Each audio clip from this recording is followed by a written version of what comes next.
Okay, it's 7:05. I think we should go ahead and get started. I can continue to admit people as we are getting introduced. As they come in, I can just click them right in. I'm a voiceless face, or actually, yes, I'm a face with no voice, sorry. Or I don't know, I'm the president, Kathy Hicks, of the Arlington Historical Society. And even though you can't see me because I am have turned my video off, I want to welcome you. This is our very first virtual presentation this year, and we are very happy to have one of our board members, George Axiotis, who has written a book about this shootout that you're going to hear about tonight. And we, as I have said, we have muted you, and we asked you to turn on your video so we can just focus on George. We wanted to make sure that we had the presentation as full a screen so that you could see some of the great pictures he has to share. We will be allowing time for questions. We're going to do it in two ways. One way is at the bottom of your screen. If you hover at the bottom of your screen, you have a chat feature that allows you to ask questions. We do have Annette Bembo, who is our program coordinator chair. She will be keeping track of those questions and grouping them. And so when George is done with his presentation, she will share out some of the questions that she's seen people write during the presentation. And then we'll go ahead and unmute everybody and take additional questions. So we really thank you for your attendance tonight. We hope that you're going to learn a very interesting part of Arlington history. And with that, I'm going to turn it over to George. Good evening, everyone. I am George Axiotis. As Kathy Hicks said, I'm a member of the Arlington Historical Society, and I encourage you all out there to join this volunteer organization. It's a pitch for this art. You know, we run two very historic sites in Arlington, and we're all volunteers. So I encourage everyone to join. But that's not why we're here tonight. I'm going to talk about a book I wrote. I've been an Arlingtonian. I'm an amateur historian. Been an Arlingtonian for almost 40 years. And I'm very much interested in the local history because of Arlington and what was then Alexandria County's proximity to Washington, D.C., and pretty much many of the important events that shaped our nation's capital. There were some influencing factors that happened in this particular county. So I discovered this story as I was doing research for my first book, which was more of a Civil War piece of what was going on in Arlington, specifically in North Arlington at the beginning of the war, seen through the eyes of a few families that happened to live through it. But this happened a little bit later. Specifically about 30 years later after the Civil War. And I felt that this topic was important because a lot of what is written about the county is sort of centered around wars, whether it was Civil War or the lead up to World War II or anything dealing with the Eisenhower administration or the Cold War and such. And I found that very little was really written about the county and its environs sometime in the late 19th century, the 1880s and 1890s, which was a very dynamic time in our country's history. So I discovered this particular story, which actually made the front pages of the local papers, the local DC papers, for about 6 months. People were riveted by the story of the seeming lawlessness that was going on across the river from them. Alexandria County, which is what Arlington was known as then, which was encompassed the current boundaries of Arlington County, as well as some other added areas in the south, as well as Alexandria City. So when I talk about Alexandria County, you will soon find out that that's what meant by Arlington County. So why don't you sit back, and we're going to tell a tale about just how things were back in those days, and a young deputy sheriff's attempt to begin cleaning this up, and the terrible tragedy that befell him. So you all may be familiar with a more well-known character named Crandall Mackey, a Commonwealth attorney, who showed up on the scene after the turn of the century. But this story pretty much tells you that 10 years earlier, there were people that wanted to make a difference. So with that, sit back and slide one. There's a few main characters I want to touch on in the book. It's not a very long book because I didn't want to embellish it with a lot of dialogue and such. I just wanted to get down to the facts and have people form some of their own opinions. And I think the topic is fairly timely in today's world about the function of minorities in law enforcement. There's Sheriff Palmer. He was elected in 1895. And the county was going through its own anti-vice sentiment, and we'll go through a lot of what was going on there. He does something unique. When he comes on board, he just doesn't think about himself, because there were only 2 deputy sheriffs to cover the whole entire county at that time. As soon as he's elected and he gets sworn in, he expands the number of deputy sheriffs to 13. And 3 of those happen to be black. And that was kind of unique because, as far as I'm concerned, I had not read of any folks in law enforcement that were of black descent. And 3 of those black, 2 of them were what was known in the Jefferson District. So that's the southernmost district of Alexandria County, which encompasses the area of Jackson City and Alexandria City, all the way up into the Lee Estate, which is today where Arlington National Cemetery is. The key character, though, is Deputy Sheriff Edward Deuterman. He was born right at the start of the Civil War. He is one of the 13 people that are tapped. His father was he was a juryman. He was active in local affairs, and I believe he gave Edward a strong sense of purpose.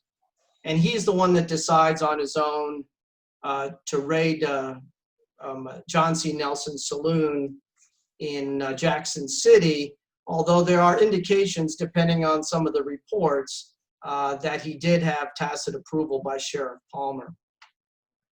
On the flip side of Deputy Sheriff Deuterman was John C. Nelson. John C. Nelson was a little bit older than Edward Deuterman. He was born in DC, but grew up in Alexandria, specifically in Ward 4. And he was the son of a barkeep, which was more in DC. And then for some reason, he's there with his mother and his other siblings. And not much known is about him during his teenage years, but somewhere around 21 years old, he gets married. And somehow he begins running saloons and gambling parlors, first in Rosslyn, which is directly across the river from Georgetown, across the Aqueduct Bridge. And then ultimately where he gains his real notoriety is running his operations in Jackson City. And of course, he was running what was known then as policy, and it's a sort of a lottery, long odds and short odds tickets that was wildly popular with the black community back in those days. And he actually ran the vast majority of DC lottery out of operations out of Jackson City. And Deputy Deuterman's posse, which is how this shootout ended up happening, and we'll get into that a little bit later.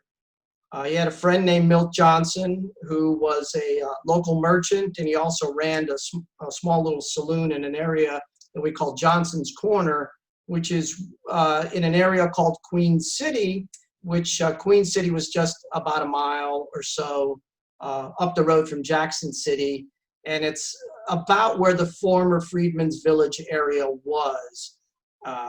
And because the Freedmen's Village did close down a little bit later. The rest of the people, as far as the posse, and we're talking about the 3 that were sworn in as special deputies, as well as the remaining on the bottom, were all African Americans. They're all black. Benjamin Hines, of course, he is one of the main characters in the book. He ends up being shot and killed. He worked the kilns, and there were many kilns supplying bricks to Washington, D.C. He was married with 1 son. Andrew Lewis was probably the oldest of the group. He was near 50 years old, and he was the eldest.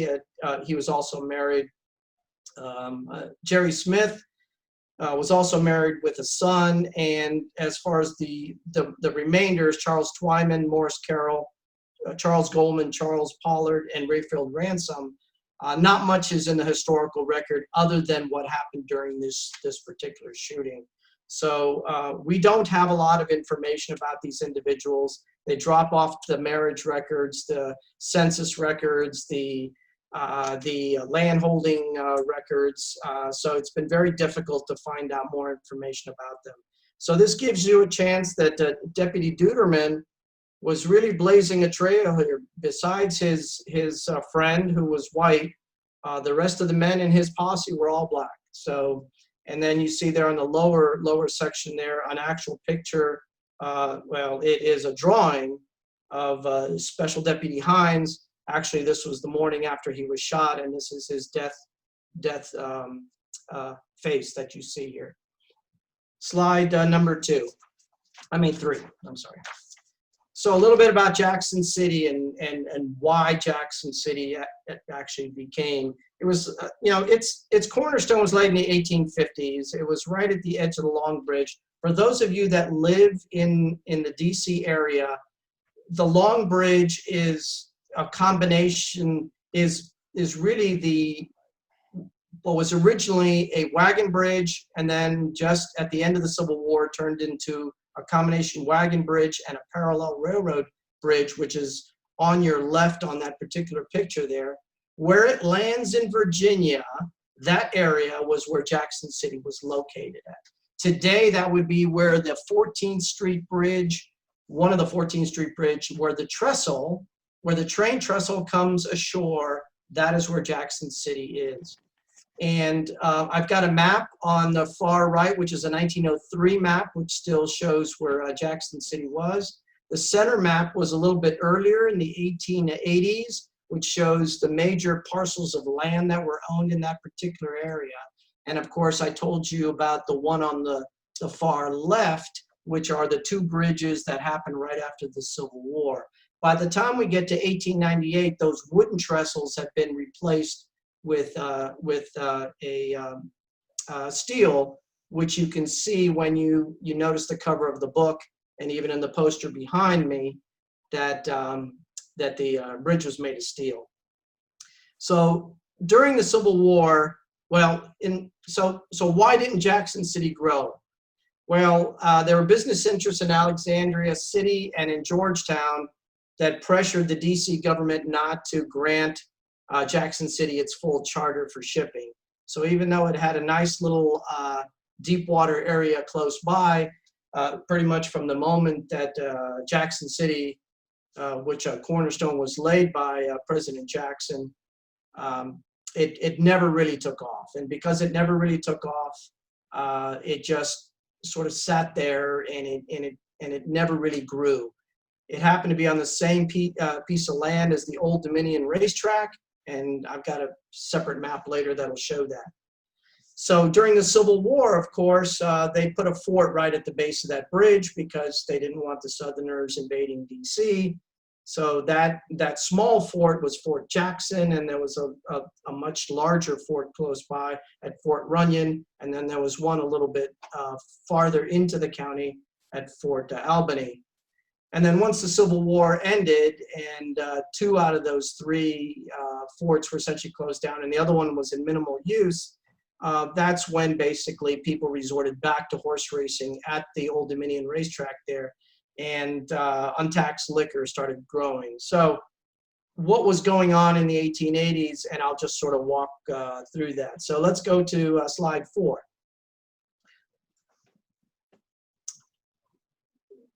So it's interesting, the 1890s was a very interesting time in our nation's history as well as the regional history.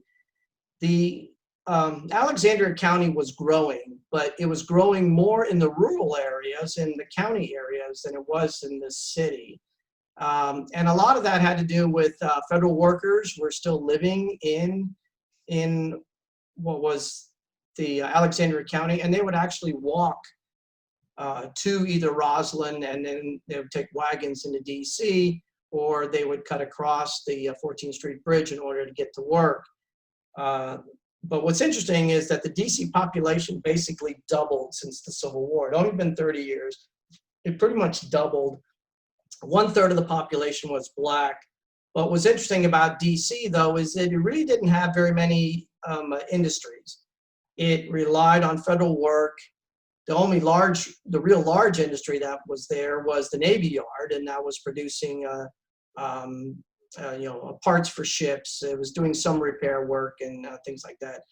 But one of the most interesting things that I found in my research was that real estate speculation was a huge industry in DC during this time. And it makes sense because a lot of the brownstone area buildings that are in DC are from the 1890s.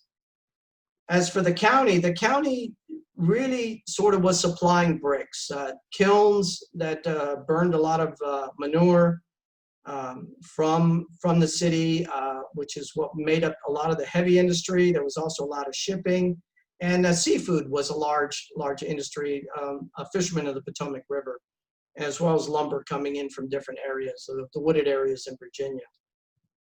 What's interesting about what was going on, at least nationally, is that we came out of a depression. There was sort of a revision to the manifest destiny, but really it was transitioning more into an imperial kind of look, because within a couple years after the shooting, we were admitting Hawaii as a state. There was a huge anti-vice sentiment around the country. Nearly every state had representatives and senators who were part, or at least members of, or at least had a lot of influence from temperance movement folks. So they brought their ideas to Washington when they came here, and they really sort of used DC and the DC area for social experiments.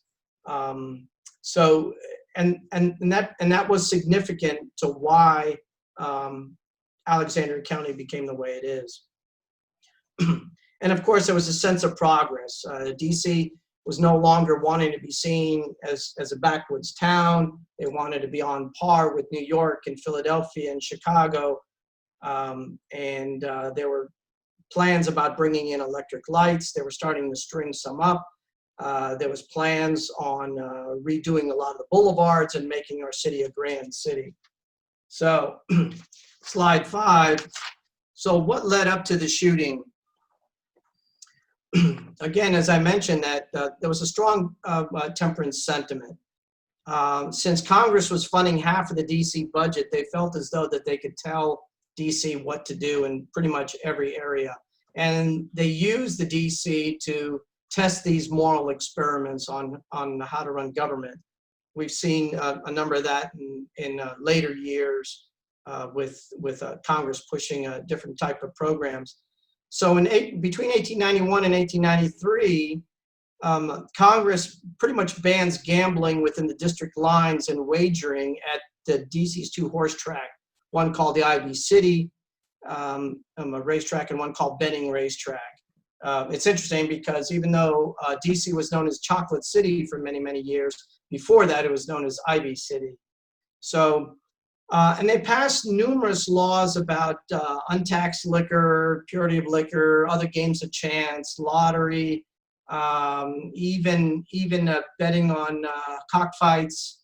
There were dog fights and cockfights. There was all kinds of other kinds of games that betting, pretty much they banned a lot of that. So because of the banning, those that were in the northeast section of DC, those moved out to beyond the district lines into Maryland, and those that were on this side, which included Georgetown and the federal area, pretty much moved into both Rosslyn and Jackson City.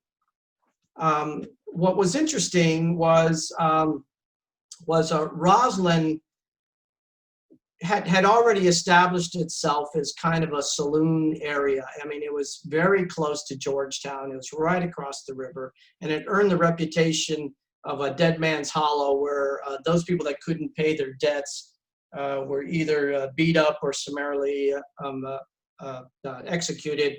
That area of Dead Man's Hollow is where that second Marriott hotel is, between the Marriott and the Sheridan hotels, right where that large drop-off is in the sort of the little cliffs and palisades that were there.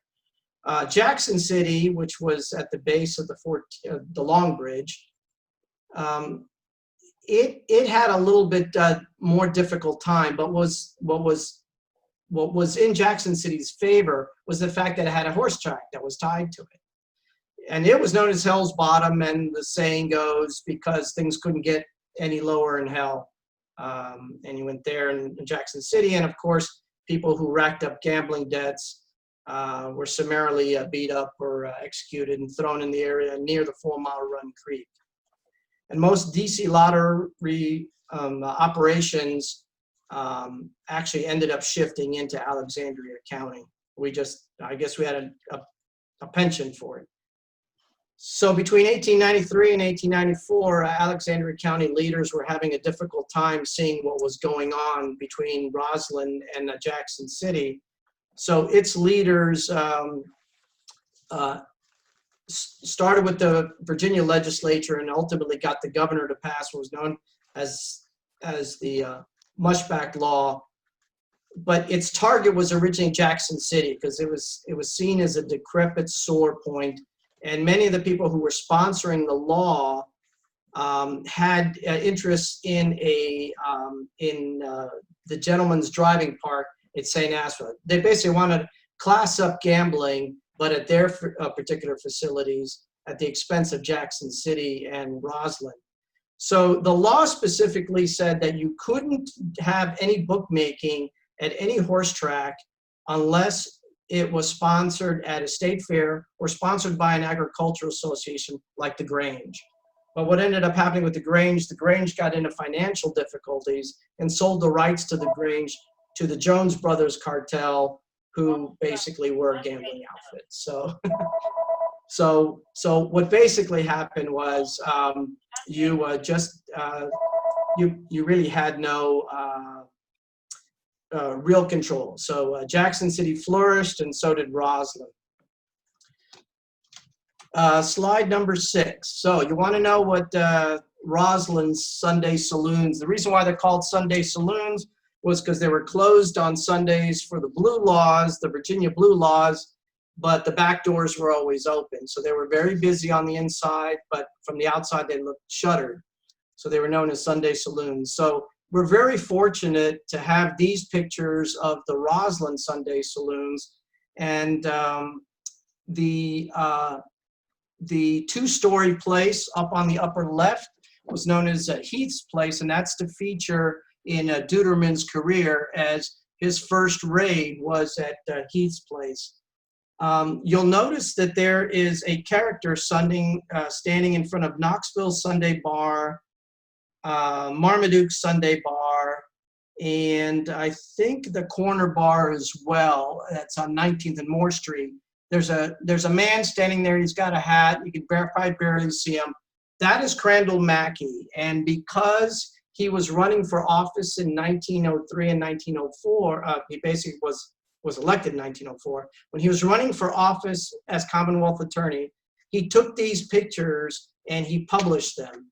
And the Arlington Historical Society and the Center for Local History in Arlington were fortunate enough to have those original pictures, as well as the notes behind them, which told us exactly what the names of these places were. So as you can see from the outside, most of them just looked like shacks or shanties, and they were all gambling establishments. So it gives you a sense of what these places look like. And the one in the center there ultimately became the location for some law offices in Rosslyn, right there at the Knoxville Sunday Bar. So yeah, it's just fascinating to see. Now, a lot of these are a little bit after the shooting because they're about 1903.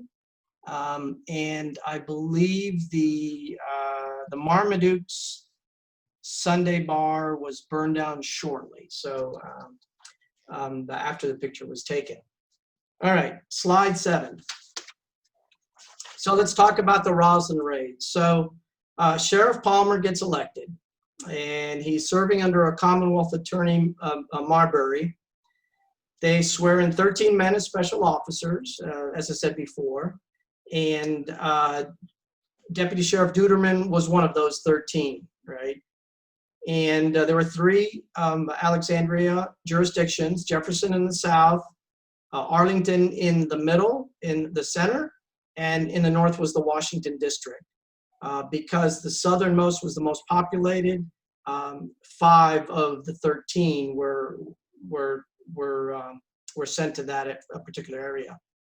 So in July of 1895, Sheriff Palmer targets Rosslyn for his first set of raids. And specifically, he wanted to go after the Heath and the Nelson saloons. And one of the reasons for that was that Heath, the Heath gang, was a senior Heath, and his first name escapes me right now. But he had 3 sons, and they had been running a lot of gambling since just after the Civil War. And he targeted Nelson's because for some reason Nelson just didn't have a great reputation in the city. The papers are kind of vague as to why those 2 were targeted, but they decide to go there. Sheriff Palmer runs in. He basically confronts one of the Heaths with his shotgun, and then Heath pretty much doesn't put up a fight. There's a few men. 2 out of the 3 boys get arrested. There's a warrant out for the 3rd. A couple other gamblers are arrested.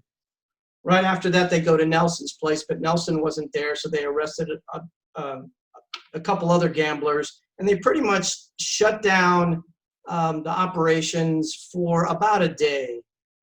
And Nelson gets away. Rumors are that he was tipped off. I suspect that after the raid on Nelson's place, the 2-story place you saw in the picture there, that he just skipped out and he just saw what was going on. So their hearings were scheduled in September. And it was up to Deputy Sheriff Deuterman to confiscate Nelson's paraphernalia. We're talking about the roulette tables, the Keno papers, the lottery papers, the dice, all the chips and such, and take those down to the Alexandria City Courthouse, which was right off of King Street near Cameron. And that he dutifully did. He loaded up on a wagon. Nelson gets arrested. He's later released on bail. And but Nelson doesn't sit quietly by. He's incensed that his gear was taken, and he hatches a plan to go steal it back from the county courthouse. And he does. He goes back in August. He hires a wagon late at night. He goes to the county courthouse storeroom. He essentially gets led in or breaks in, depending on which story you listen to, and takes back his gear, puts it on a wagon, and as he's heading down to the river to take it on a boat, presumably to take it down to Jackson City, but he said he was going off to Colonial Beach, he gets arrested. So he's arrested again, and he's released on bail. So he's charged with theft, he's charged with perjury, and by the time the September hearing comes around, Deuterman is there to testify that the gear, in fact, was taken from Nelson's, and that was the same gear that he had seen earlier. So it looked like it was a slam dunk case that Nelson would be charged, put away, we'd be able to shut down these places. the Heath gang would have their own up and comings, and we begin to see the dismantling of the gambling places in Rosslyn. But it wasn't meant to be. The Heath gang found a way to just constantly keep maneuvering, putting in illegal claims. They would argue against everything. And the Commonwealth attorney and a judge sort of reach a controversial agreement. They met with Heath Sr., and Heath Sr. says, you know, I'm getting kind of old at this. I really want to retire out of the game. It's not a good thing. I'll tell you what, I'll close my places by the end of next summer if you be lenient to my boys, and it'll make you guys look good that you're doing something about that. So so the Commonwealth attorney and the judge agreed to basically what is essentially $50 and $100 fines for the boys and the gamblers, less than a month or two in jail. They get back their equipment and their base of operation. They got a promise to go. So they were, of course, let off. And of course, there were a lot of press people that were in the court area from there. And for the next month and a half, the Alexandria City justice system was just ridiculed by the DC press for getting off. And not to mention that the Governor O'Farrell, he was incensed. He basically risked his political reputation to shut down gambling in Northern Virginia, and only to see these gamblers get off lightly. So Alexandria County was not looking too good. And in the meantime, the gambling continues. It just kept on unabated. Nelson shifted his operations to Jackson City. He was just incensed, and he felt as though that he can establish a better luck there, a little bit out of the way of Rosslyn, which was a bit more vibrant of a town. He could be out of the way, be directly off the bridge, and he basically moves his entire operation down into Jackson City. And that's where he really begins running the DC lottery from there. So let me show you a couple pictures of Jackson City. Next slide, slide 8. So this is some pictures of Hell Bottom. The upper left, you'll see where the train trestle goes across was now the train trestle bridge over the Potomac River, which is those tracks are still to some degree there today. Over to the right is some of the shacks at Jackson City. The picture below it is some of the main roads in Jackson City. Again, we have to thank the Center for Local History for these pictures as well. If you notice that you'll see a picture of a lone individual standing by the rightmost set of tracks leading to the train trestle. That is Crandall Mackey. He took a picture of Hell's Bottom, of Jackson City area as a part of his campaign to be there.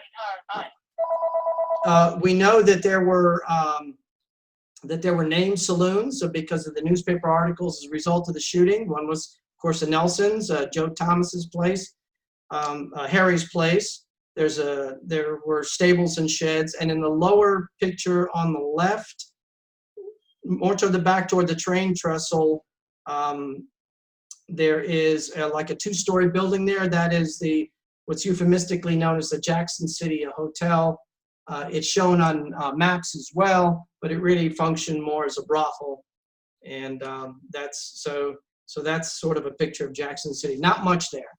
So next slide. So let's talk about the shootout. Next slide, slide number 9. Okay, so what the book is about. So up until this point, Nelson knows Deuterman. Nelson's, he's making money for himself in Jackson City. Deuterman happens to be riding his wagon with Johnson, and they pass by, this was during the day, they pass by Nelson's place, and they see a lot of individuals in there, maybe 20 to 30 people in there. He decides to go and let's do a stakeout. So he wagons over to the federal circle, picks up 2 black men who were probably unknown to Nelson at the time, comes back and has them go back into the gambling room, while Deuterman actually goes to the bar and he has a drink. There was nothing wrong with a lawman going into a bar and having a drink at that time, so long as he didn't gamble. And he goes in there with Johnson. They observed gambling. They figured it's time to help. Now, here's where the story gets a little fuzzy. Some reports say that he had talked to Sheriff Palmer just shortly after that, and that Palmer gave him the green light to go raid as long as he had a strong enough posse with him. Others said no, that didn't happen. So later that evening, he decides it's time to raid Nelson. He's got enough evidence of gambling going on. He's seen it for himself. The other 2 have told him that it's there. He deputizes Johnson to be his right-hand man. They go try to round up a posse, so they go to Johnson's corner right there at Queen City, and they were going to recruit local men to be as part of the posse. So they deputize Hines, Lewis, and Smith, and the others just essentially follow along. As far as arming the men, Palmer, Johnson, and Lewis had a pistol. There were only 3 pistols. So here they were going to raid a place. Palmer had warned Deuterman earlier, don't ever go into Nelson's place lightly armed. You got to go in heavy if you're ever going to do anything. So that's it. So they arrived. It was late. It was cold. It was about 10 p.m. It was a frigid night. They walked from Johnson's corner. Deuterman enters first. He's followed by Johnson.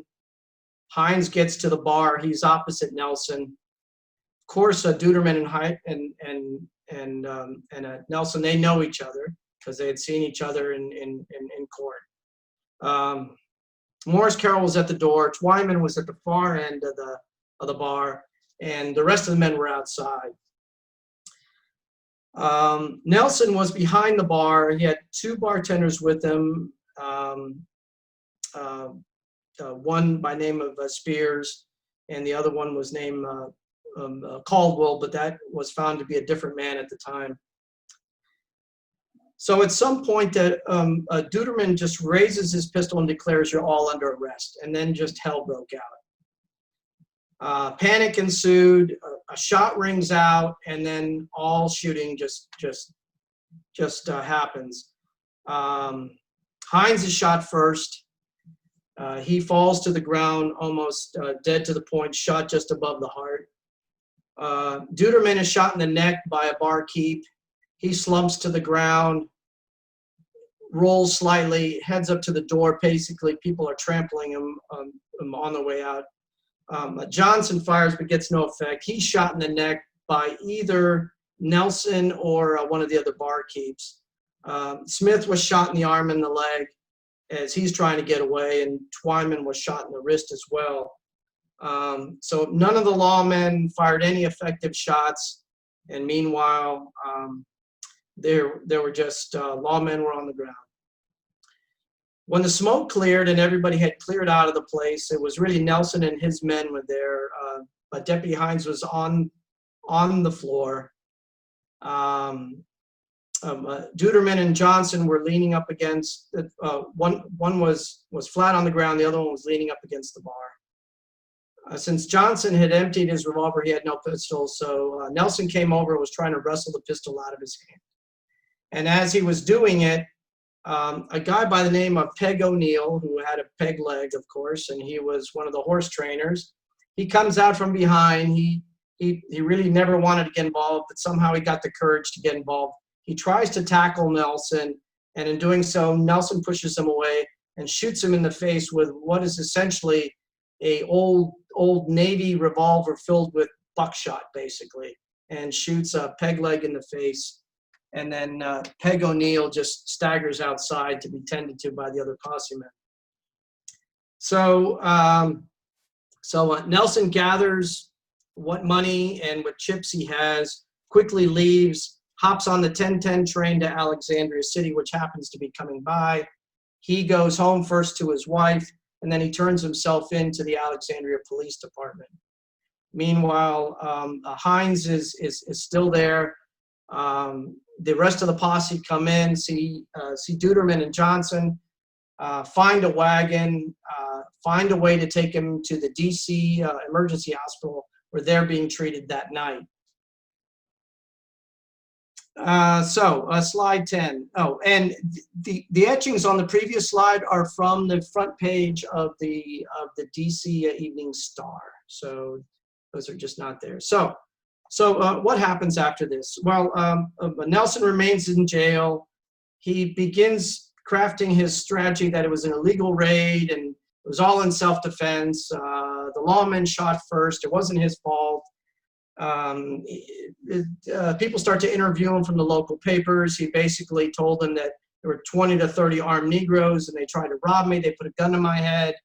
And so it wasn't my fault. And so Spears and Morris, who were the barkeeps, there were warrants out for their arrest that Palmer put out. And Palmer forms a coroner inquest the next morning. Strangely enough, Hines's body is still in the bar, and it was boarded up. They remove the board. The coroner's inquest come.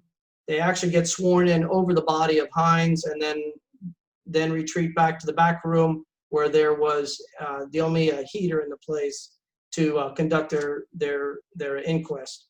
The inquest ruled that it was, yes, that Hines did die at the hands of Nelson, or at least he died at a gunshot, likely by Nelson, but that they ruled it as self-defense. Of course, the Commonwealth attorney, he nullified it because that wasn't in the coroner's inquest jury to do. There was a grand jury. What you end up finding out was that Johnson's pistol fell out of his pocket, and when it was on the floor and he was struggling to pick it up along with Lewis, the gun discharged. So that first shot you heard was that gun being retrieved. And then all hell broke loose, and then Nelson fired the next volley and he killed Hines. And the trial was set for May. So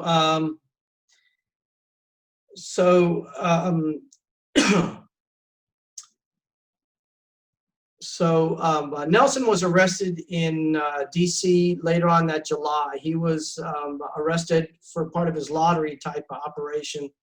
So the trial was postponed to the fall session. And so Nelson was out on bail for the lottery, and he's out on bail for the murder, and he's on bail for the theft of the gear from the courthouse. So a little bit later that summer, in August, before the trial ends, Nelson decides to go on a redemption kick, right? So he goes with a local Citizens League. He says, I've been a bad man. This is just the way to go. Why don't you help me bring a lawful, peaceful end to Jackson City so we could see it transform? But really what Nelson was doing was he was gathering evidence to issue warrants against all of his enemies who by now had taken over his gambling operations in Jackson City. By the end of August, the Citizens League knew that they had been duped, and they decided to not back Nelson. So his case for courthouse theft was deemed defective because all the warrants against him were deemed defective. There were individuals that were not sworn in correctly. There was questions about whether juries could be impaneled. And so they changed everything to November of 1896. Nelson, so they delayed it to the fall, and Nelson worked hard in order to get another delegate elected so he could get some of the laws strengthened in his favor. What's interesting is before the final November trial, in April of 1897, two things happened that likely skewed the outcome of the Nelson trial. The first was that there had been a series of sexual assaults there were 4, and they had occurred in the county and in Fairfax County, and these were all committed by black men against white women. And one of them led to a hanging, and the other one led, unfortunately, to a lynching. His name was McCoy. He was 19 years old. It was in April of 1897 on a Thursday night, and I've got more details later. But he was arrested on raping a young white girl, and while he was being held in charge, a mob in Alexandria City came in and broke into the jail, roughed up the police there, dragged poor McCoy out, dragged him 2 blocks over to Cameron Street and Lee Street on the southeast corner, and they lynched him from a lamppost, shot him, cleaved him with an axe, and then burned him. And the only reason why I bring this up, because I feel as though as strong and as passionate as these events were, I believe they shaped what ended up happening to Nelson later.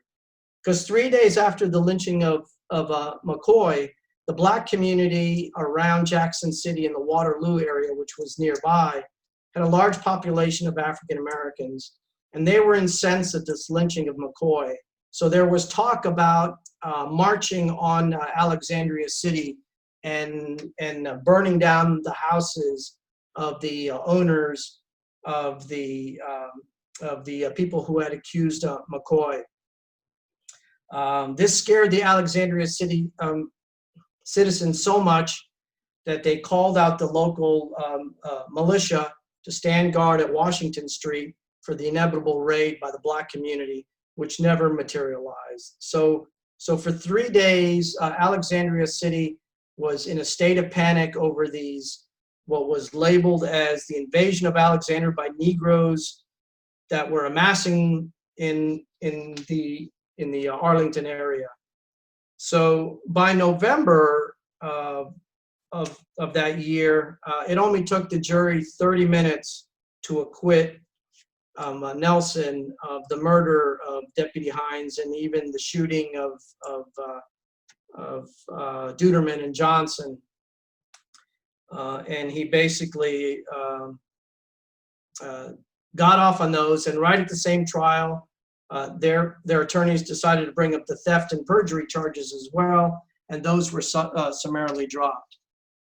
So slide 10. So Nelson ends up getting off. Hines never receives justice for his death.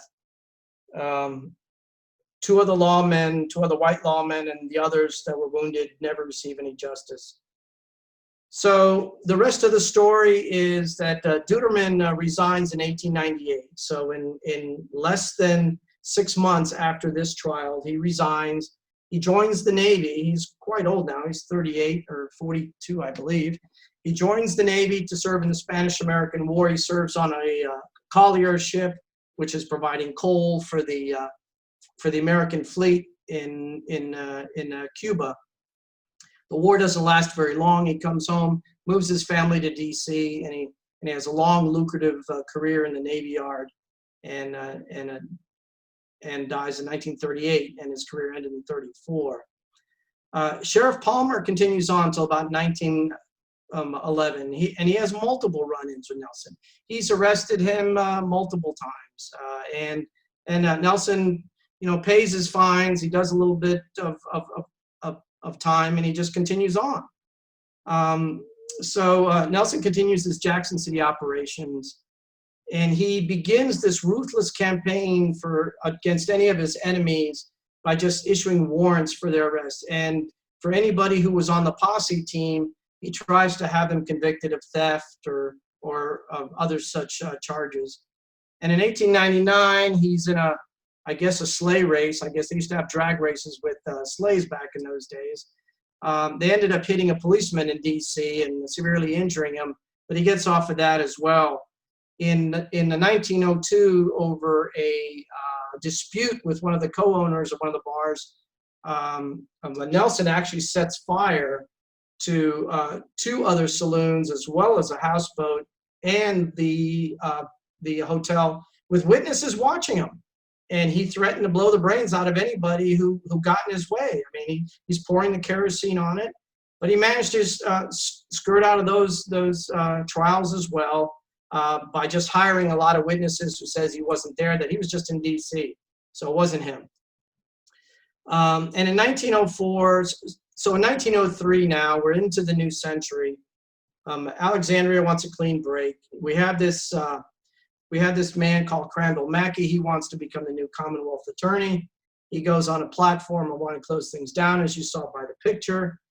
And he basically keeps Palmer on, but he doesn't put him in any major role other than to serve warrants and do some other kind of arrest. He's going to go on the brash raids himself, and he's going to do this himself.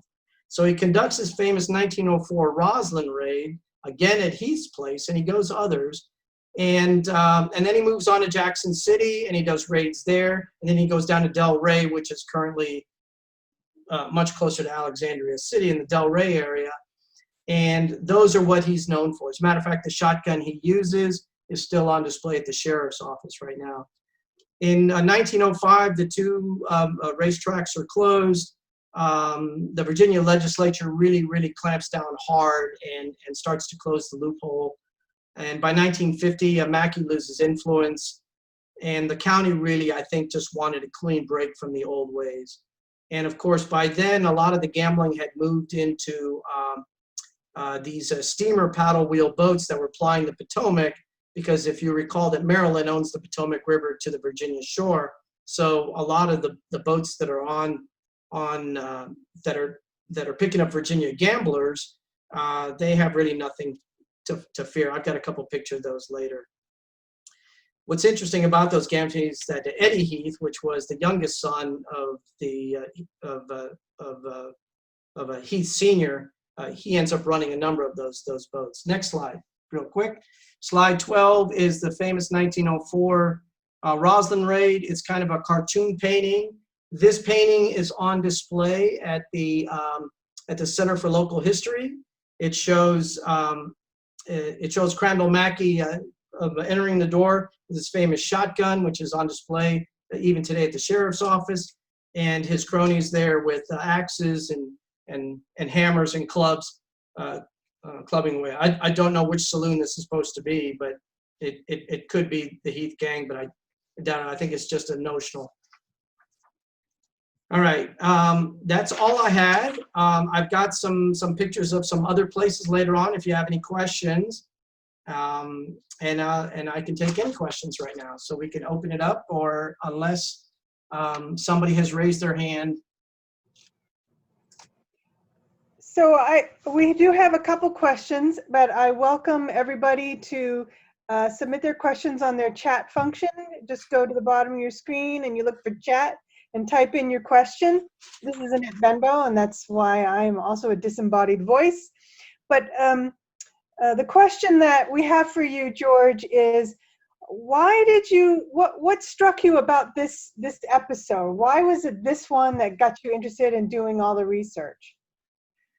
So that's a question I asked myself.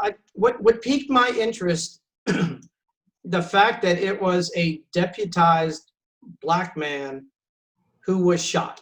And I did not, or at least I was naive to think that there weren't any Black law men in Virginia, at least even in Northern Virginia. It just never occurred to me. So when I stumbled upon this story, and I also read that a number of the actual policemen in Alexandria City were Black. We even had Black judges that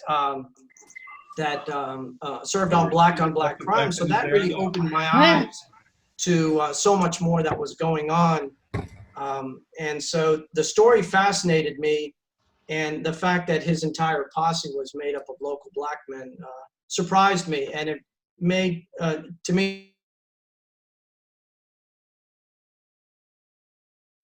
She did it. She finally muted all participants, including him.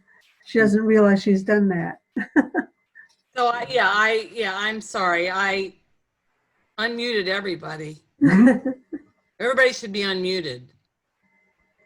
So now, Words, can we hear you? I can't hear George. Me do. Okay, sorry, that was me. I apologize.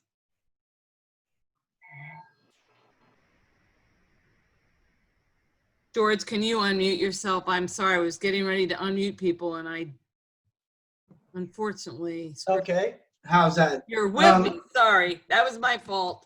So the quick answer to the question was, I found the story fascinating because I did not know that that African-American men were part of the Alexandria City Constabulary in the 1890s. I did not know we had black judges in Alexandria City as well. I did not know, what fascinated me first about the story was that Edward Deuterman chose to have an all-black posse. So I found it fascinating. So that's what intrigued me about the story. And not much has been written about Alexandria County in the 1890s. Here's a question about what percentage of the Jackson City population was African American at this time? And really, what was the population of Jackson City? Well, Jackson City itself was nothing more than a series of shacks. There were very few people that actually lived there, although it's interesting because Nelson spent some part of his life actually living in Jackson City, so it's hard for me to say so. But judging by the pictures, there really wasn't much there. The vast majority of workers that worked at the kilns, who were both mixed race, mulatto, and black for the most part, lived in Queen City, Waterloo, and I've got slide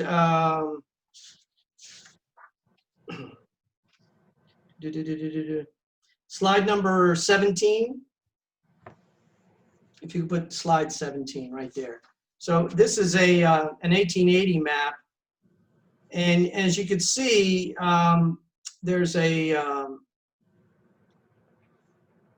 area called Queen City right there at the intersection of the rail line and what's known as Columbia Pike, and or at least close to that. And as you can see, where there's other homes and areas there.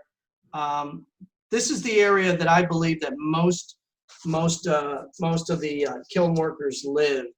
It's hard for me to believe that they lived in Ward 1, 2, or 3 of Alexandria City, but I do know that there were a lot of poor shanty towns on just north of Alexandria City near the 4-mile run of an entrance. So I suspect that's where most of the folks live. If you go back to back up slide number 15, I've overlaid the 1897 map with the 1967 map, and where the red circle is, you'll see a sort of a purplish kind of building. That's the very first Marriott hotel called the Twin Bridges Hotel, and it was built in 1957.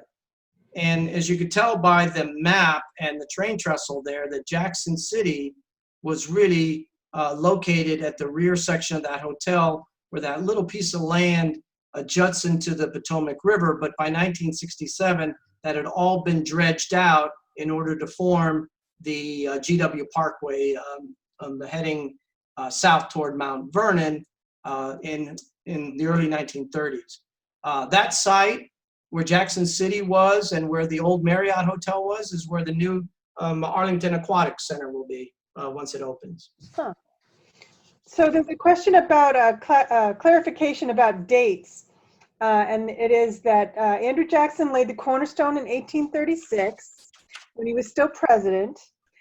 And he died in 1845. So the question is, did you say 1850 when you meant that the gambling started, or when did the gambling actually start? Oh, the gambling itself, so Alexander's Island was really just a swampy area. And they laid the cornerstone very early on. And there were a couple stables there. From what I understand, there were a couple stables. But because the area was never granted its charter, it never developed into a real prosperous city. It just got the name Jackson City when the hotel really was sort of put up in the 1850s. So they called it a city. Nobody really called it a city. It had pretty much faltered its entire life ever since Andrew Jackson laid the cornerstone. I'm not sure if he was an investor or whether they just added his name to that particular area, but the largest it ever got was really post-Civil War.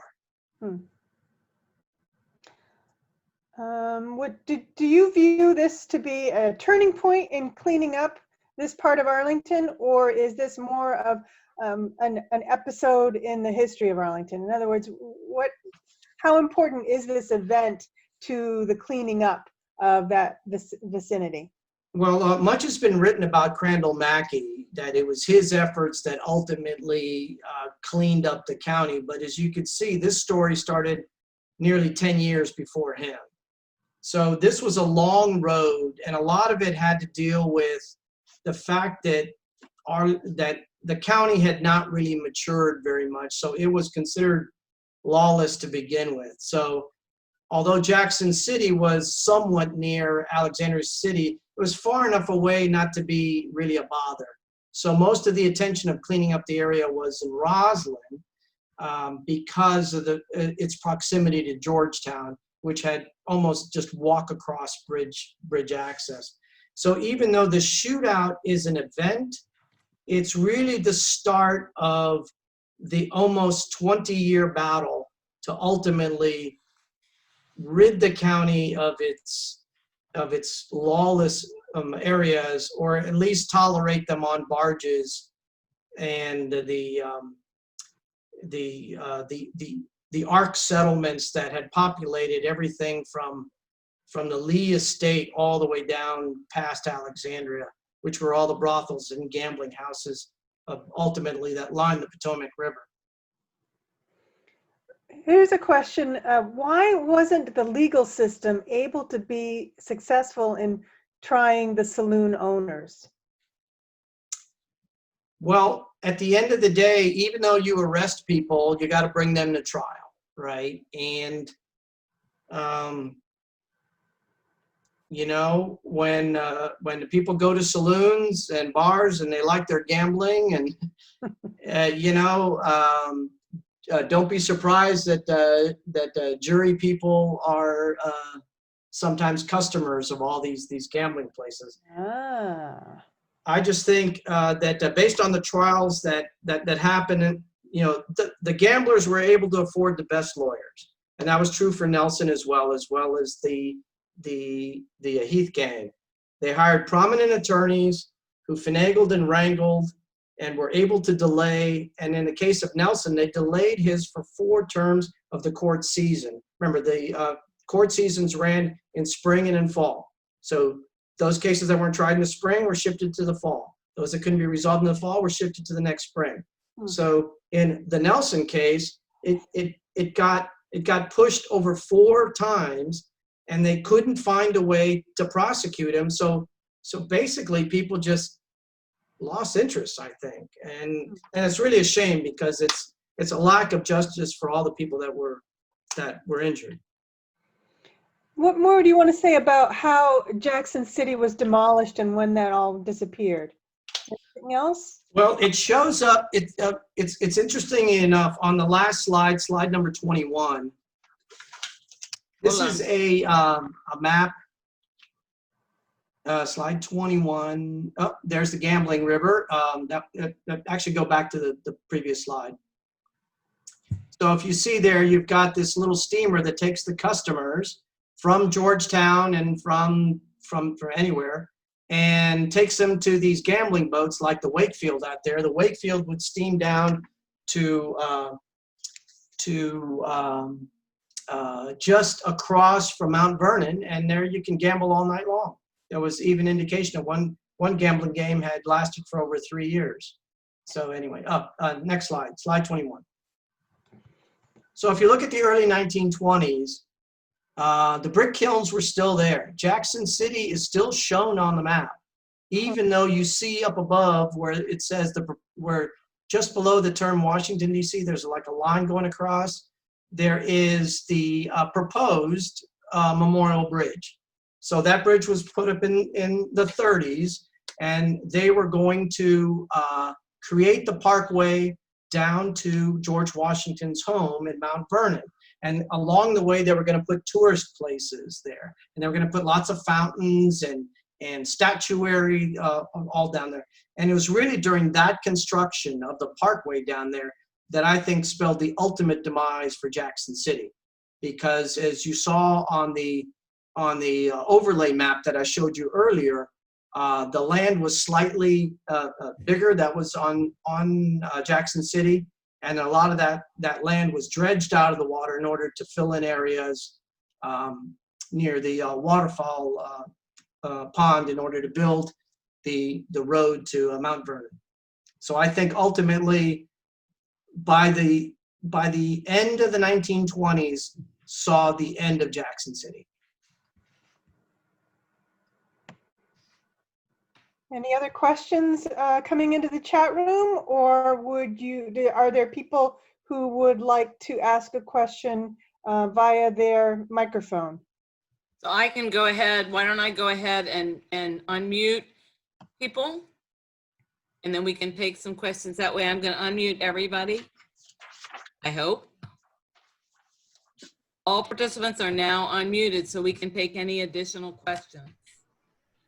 Good job, George. Excellent. Well done. Thank you. Very interesting.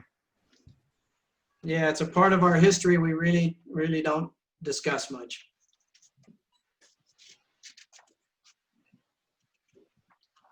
Any last questions? Did DC have any racetracks? It had two that were closed down. One called IB City Racetrack that was somewhere near the Navy Yard area along the flats somewhere in there. And another one was called Benning, which was probably near Benning Road, somewhere up there. And when Congress shut down wagering there, that kind of lost interest for people as to why they should attend the horse tracks. When did that happen? When did that happen? That was early on. Let's see, that was in 93 and 91 through 93. So this happened. So these Arlington raids happened about 3 or 4 years after that, right? Yeah, that's correct. Mm-hmm. Yeah, because all the gambling basically got pushed into Northern Virginia, got pushed into the county.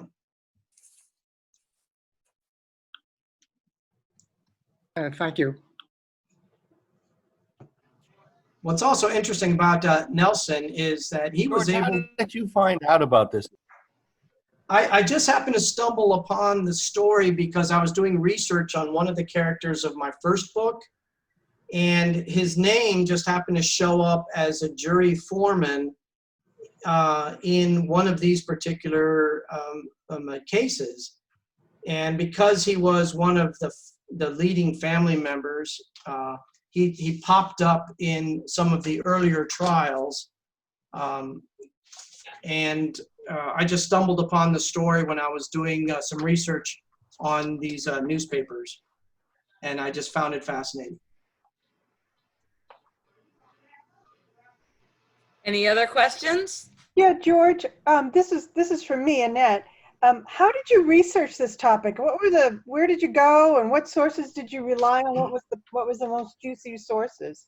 Well, fortunately, the Library of Congress has scanned in many newspapers from around the country from the from the late 1700s all the way to the 1950s or 60s. And that really helped a lot because the county wasn't established until 1920. So when I tried to look up actual court records of what happened to dealings in Jackson City, when I visited both the courthouse records in Alexandria City and the Alexandria City Library System and their records files, it's really devoid of a lot of the legal type notices. There's plenty there on land records and land transfers. There's good information from the census. You can go and I research these family connections on Ancestry for a few of the key characters, but the vast majority of the information came from newspaper articles. And it's interesting because each of the papers had a slightly different spin to the story, depending on whether they were for temperance movements or against it. The Alexandria Gazette, which was the local rag here, it really was very favorable toward Nelson. It was a gang of ruthless Negroes that came in to rob this struggling barkeep, and they had no right to do it. And then you had the DC papers, for the most part, that were saying like, look, another lawless day in Alexandria County. So if you are, could you please mute if you are having conversation in your background? that's okay. That's the Zoom world we live in. So Exactly. any other questions?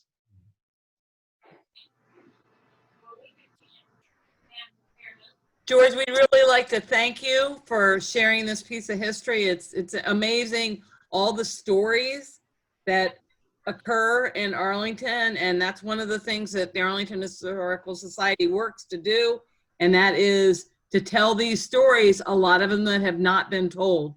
Annette, you are our program chair. Do you have any last words before we close the meeting? Just thank everyone very much. This was a learning experience for the Arlington Historical Society. And even when the world opens back up, we may find ourselves doing a hybrid kind of presentation where you can come if you want, or we can present it online as well. So all an evolutionary project. But thank you all for coming. And you all got emails from me today. This is Kathy Hicks again, the president. If you have any feedback that you would like to deliver via that email, we welcome your feedback. We want to make sure that we're telling the stories that you want to hear in Arlington. So thank you very much and have a great evening. Goodbye all. Thank you. Bye. Nicely done.